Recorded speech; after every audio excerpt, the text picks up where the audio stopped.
राधे राधे। चैत्र माह के शुक्ल पक्ष की एकादशी का नाम कामदा है।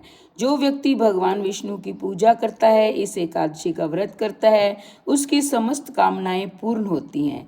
इसका महात्म्य इस प्रकार है। प्राचीन काल में नागलोक में राजा पुंडरीक राज्य करता था। उस विलासी की सभा में अप्सराएं, किन्नर, गंधर्व नृत्य किया करते थे।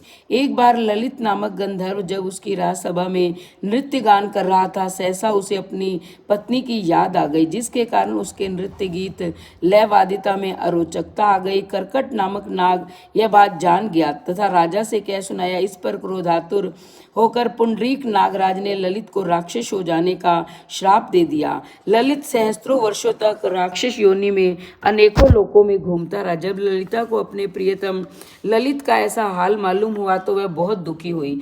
वह सदैव अपने पति के उद्धार के लिए सोचने लगी, कहाँ जाऊं, क्या करूं। एक दिन वह घूमते घूमते विंध्याचल पर्वत पर पहुंची। वहां श्रृंगी ऋषि का आश्रम देखा।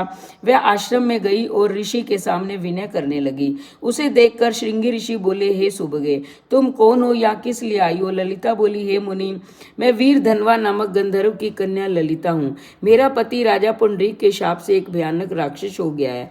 आप राक्षस योनि से छूटने का कोई श्रेष्ठ उपाय बतलाइए। तब श्रृंगी ऋषि बोले, अरे गंधर्व कन्या ललिता, अब चैत्र माह के शुक्ल पक्ष की एकादशी आने वाली है।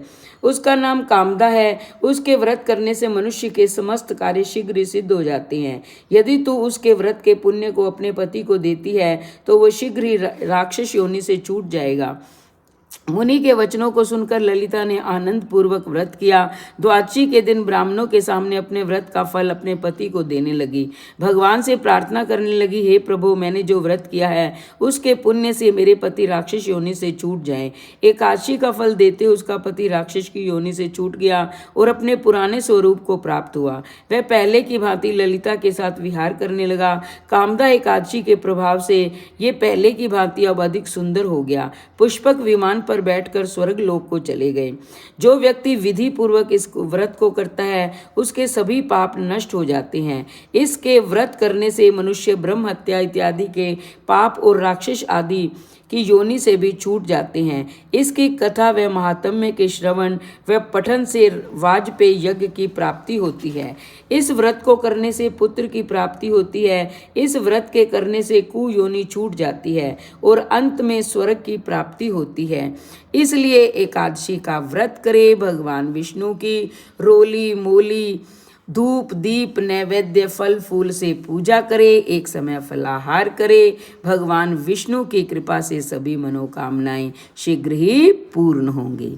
धन्यवाद।